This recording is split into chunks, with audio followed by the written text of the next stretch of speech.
Now, what a bright-eyed young man. And here's another message. I believe in student empowerment. I really do. A lot of my heroes did their stuff when they were quite young. Some of them probably no older than some of you. He was from Ireland. If I tell you his name was James Dewey Watson, anyone tell me what he was famous for? Watson, double helix, DNA, 1953. Seminal work at 25 years old. Discovering while developing. I believe in that. I believe in actually LBD, learning by developing, and that's what you're all doing here. It's fabulous. And there he is in his laboratory with Francis Crick and the double helix model. Interesting, one of the great biological discoveries was made in a physics laboratory. Think about that. We'll come back to it very briefly in just a moment. Now, people don't always know the name of the man that gave us the World Wide Web. Tim Berners-Lee, an Englishman working in Switzerland. What an amazing invention. And look why he did it. Entrepreneurs don't always get up in the morning and say, I'm going to invent something that will change the world. When we asked Tim Berners-Lee, why did you invent the internet? He said, I needed it for my work. I needed it for my work. Isn't that interesting? A lot of entrepreneurial stuff happens because we haven't got to hand what we want, so we go and invent it. Wonderful. So I'm getting close to the present here. Now, some of you will have seen that picture. Don't say anything. Who hasn't seen it? Who hasn't seen it? Amongst those that haven't seen it, if those guys walked into your office and you were an investor, would you put money in their business? Or would you say send them back to the penitentiary? I have to make decisions like that because I'm an investor. Well, let's see who they are. That was Microsoft in 1978. Down in the left-hand corner there is the angelic William B. Gates. Doesn't he look wonderful? And those guys changed the world. Huh? Absolutely amazing. So we're getting closer to the future here, aren't we? And we're going to end in just a little while. But before we do, who can tell me who that is? Einstein. Ah, what a hero Einstein was, wasn't he? Now, Einstein is very interesting because let me try to wind this up by trying to give you some thoughts on what all these people had in common. All these great people were entrepreneurial. They weren't all business people, but they were entrepreneurial. What do they have in common? And Einstein told us something very important when he said, imagination is more important than knowledge. Knowledge is limited, imagination encircles the world. And when I gave a talk similar to this in November with President Timothy Tong from the university president, I thought, wow, you know, the president of the university might not like me saying stuff like that, but he got up and said the same thing. He said, without imagination and without enthusiasm and without entrepreneurship, you know, the knowledge itself may not get you anywhere. Now, so what about this word entrepreneur that I've been using? What do I mean by it? We talk about it. You've been hearing it ever since you got here. You've been hearing it before you got here. Now, that man is not an entrepreneur, particularly, or maybe he was. That is George Bernard Shaw, the great Irish writer. And I show you his picture because when people ask me, what's an entrepreneur? I say, here's a story that will give me my answer. Not from the business books. George Bernard Shaw was in his London house one day with a young man, and the young man was asking him many, many boring questions. And George Bernard Shaw stood up and he said, shut up, young man. And he said these words. He said, you look at things and ask why. But I dream of things that never were and ask why not. Think deeply about that. You look at things and ask why, but I dream of things that never were and ask why not. That's what I think entrepreneurs do in any walk of life that you find them. And those are wonderful words. So some of you are dreaming of things that never were. I know, because I'm reading your plans. Entrepreneurship is a matter of mindset, not just a matter of starting a company and making money. So, there's the dragon. Chinese people, I'm very proud to say I was born in the year of the dragon. But I'm a friendly dragon, as you can see. And very quickly, let's just take a quick look at some of the great things happening in China, because we should be respectful of our hosts here. Dancing with the dragon, I say that's what it is to my friends in the West. And if we put modern China and Hong Kong into context, Look at what's been happening. I'm not going to read all those words out. Growth, still growing. They can't stop it, you know. I see that the last quarter's growth has been great here too, and the government wants to slow it down a bit. The largest mobile phone market in the world, the second largest economy in the world. In the past 3 decades, not shown on the slide, 600 million people lifted out of poverty. Whatever you think, that's not a bad record, you know. It's very, very interesting. And as I said, 10 million graduates last year. China has moved very, very rapidly. Of course, it was great in the past, as was India. In medieval times, 75% of the world's GDP was India and China. And the cycle changed. Now it's going back again. And it gets a lot of foreign direct investment, and it's moved quickly from being an agrarian economy to manufacturing, and now it's moving into being an innovative research-based economy. 75% of all the world's solar cell products are made in China, which is amazing. And you think Hong Kong's busy, and you think Shanghai's a big city? Well, go to Chongqing, where there are 32 million people in one city, in the city of Chongqing. Because prosperity is moving across China now, away from the east and into the west. It's an amazing place, and I love coming here. I love Hong Kong, and it is going to continue, I think, to be very great. But when my friends say to me in Europe, yes, but are they innovative? I show them a list. This is part of the list I show them. These are the inventions of ancient China. Just look at that list. Was there anything that ever got invented in engineering or stuff that we see every day in life that didn't have its roots in the inventions of ancient China? It's nothing new. It's just a new cycle beginning. It's wonderful. Now, in terms of all of us and the future, just a quick message for anyone that works in science, where a lot of new businesses are going to be born. We are living in an age when technology is burgeoning, but look at those slides, biotechnology, information technology, and nanotechnology, and just give a little bit of thought to where they cross over, because that's where a lot of innovation will happen. The convergence of technology. And you know, this is a slide brought back from Berlin, just to illustrate that if we put R&D and education and applications through companies close together in places like science parks, then we see an awful lot of synergy and even symbiosis, people living off each other. So Hong Kong, Beijing, Shanghai, and all across the world, there are centres. Cambridge is one, even Oxford, we might say, is another one. I can admit that too. And in your countries, you have them, wherever you're from, in Canada, in Denmark, in Sweden, elsewhere, you have great centres where technology is turning into products and prosperity. And please relate it to my message about a world without borders.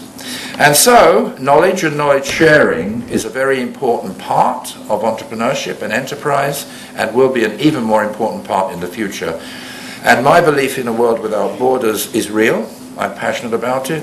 And we will not do it without education without borders. And 3 cheers for Hong Kong Polytechnic University for enabling education without borders to flourish even more than it already was doing. So to end up, and I'm finishing because I said I wouldn't overrun, let's go back to dear old Albert. His wife didn't like people showing this picture of him. I think that's how he looked every morning when he woke up, probably. But we'll never know that, will we? But look what he said. He said it's insane to go on doing the same thing over and over again and expect a different result. Entrepreneurs and new ideas and ways of doing things differently change the world. And a quick reminder as I end of what all these people have in common and what you have in some measure and some in great measure and will have more of. Vision, sense of purpose, know where you're going, creativity, imagination, true grit, courage, tenacity, perseverance. Remember poor old Shanghai sitting in the jail at the age of 11. Leadership, understanding others, knowledge sharing. These people did try and understand others. Lifelong learners. I hope I'm one. People that turn adversity into success and dream of things that never were and ask why not. So entrepreneurship is a mindset, it's a way of living, and it can change the world. And I'm very proud to be a trustee of one of the great new organizations in the world, the National Consortium of University Entrepreneurs, because I believe that the next generation of leaders deserve the freedom, not to do everything they want, but more freedom than perhaps we gave them in the past in our old universities, because tomorrow's leaders are the generation that today are learning and studying, and that to me is important. So we formed an organisation. I didn't do it myself. It was a Canadian student in Oxford who just won the Queen's Award for Enterprise Promotion, 25 years old, Victoria Lennox. 50,000 members of this wonderful organisation, and we're now just starting the International Consortium of University Entrepreneurs, and I'm going to talk about that while I'm here. So our heroes prove, I think, that visions have become reality, and many more will, and I don't think my idea of a world without borders is just a dream anymore. And I thank you very much. There we are. We end with a picture of the world's people again, and I say, look at my last quotation from this wonderful lady, Deborah Johnston Ross, and she tells you and me that if we want to be excellent, we have to care, risk, dream, and expect more than other people do. And I say 3 cheers for that, and thank you very much.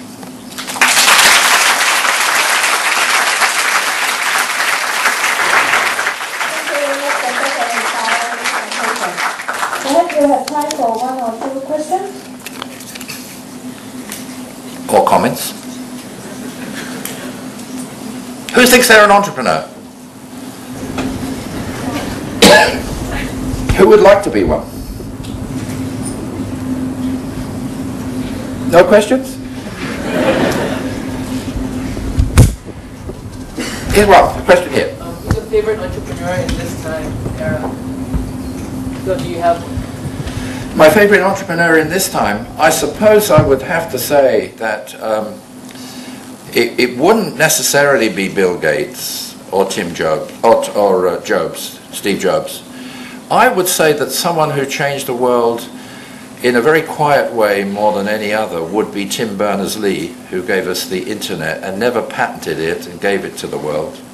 So I think the internet's probably changed our lives more than anything since the computer was invented, hasn't it? Yeah? Which obstacles have you overcome? Which obstacles have you overcome? Me? Well, that's a good question. I've overcome the obstacles of having horrible bosses that didn't like my new ideas and wanted to fire me, and sometimes did fire me. Yeah, I've been fired, for sure. And I've had to... One of the biggest issues in life for me is communication, and I have a message for you. Really think about how you can communicate more and better, because I've suffered a lot in life because people didn't communicate to me. Very, very relatively small number of people communicate all the time what they know because they want to share. So a lack of communication. I won't say a lack of money. That hasn't been something that held me back. I had to go out and earn it. But I suppose, yes, also the mindset that wants to stop things happening in my country. I think the UK and India, Indian friends are present. We are too bureaucratic at times, you know, planning permission for this, and no one wants it in their backyard. So I've been held back a lot by people that didn't want change. And I think that will be true of all entrepreneurs. Fortunately, I haven't had any obstacles in my family life. My wife hasn't always let me do what I wanted, but there you go. There was another question, I think.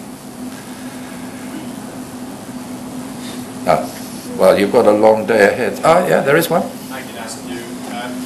Many of the universities today in the world are now starting to patent a lot of their work.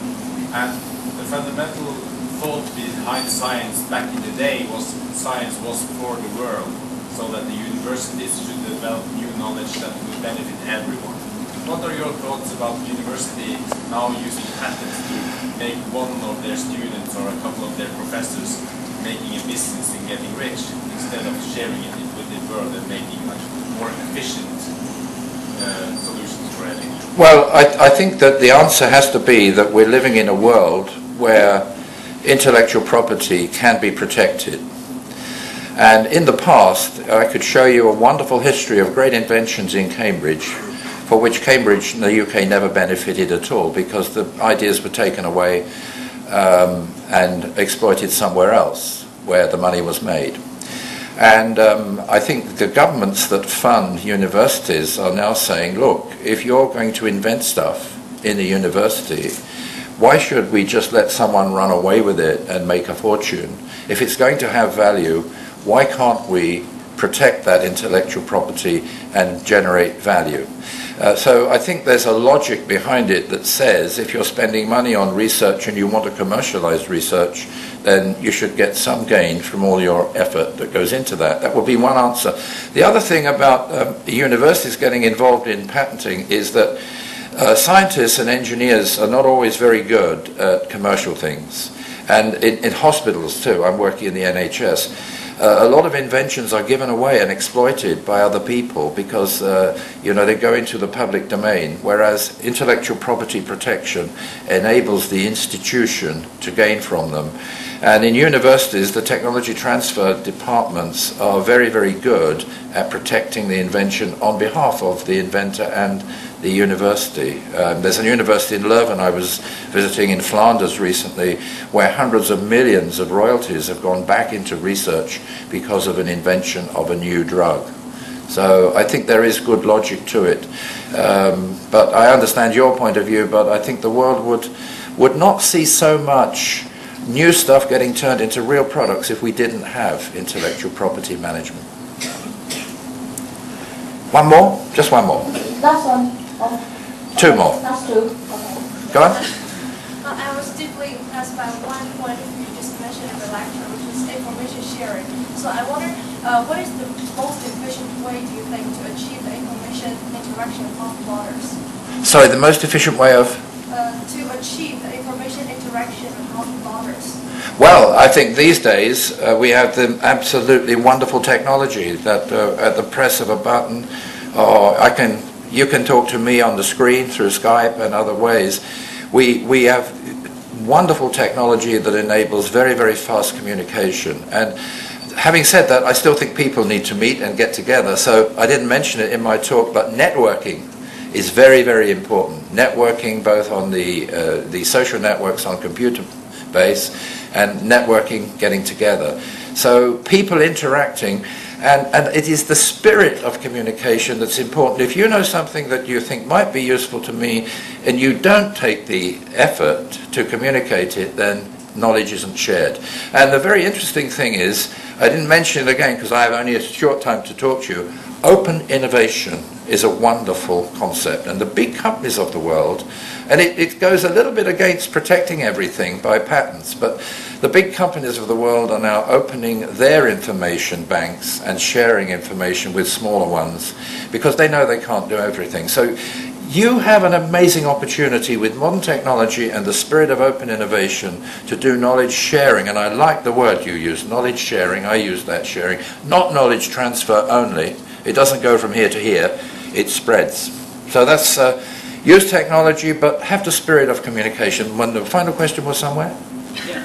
Do you think, so you mentioned that some places have more bureaucracy now, making it harder for entrepreneurs to do their job. Do you think that'll continue, or do you think they'll learn to decrease that bureaucracy? Well, I think it will have to change if they want to be as great as other groups or other nations will be.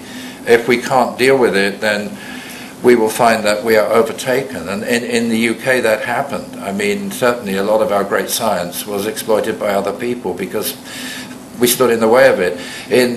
35 years ago, IBM wanted to put a research centre in Cambridge, and the planners said no.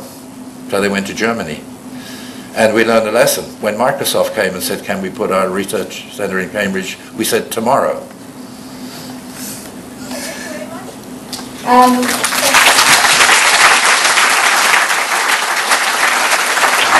Please may now invite Mr. Tony Ealing, Director of International Affairs, to present a token of appreciation to Professor Barrell.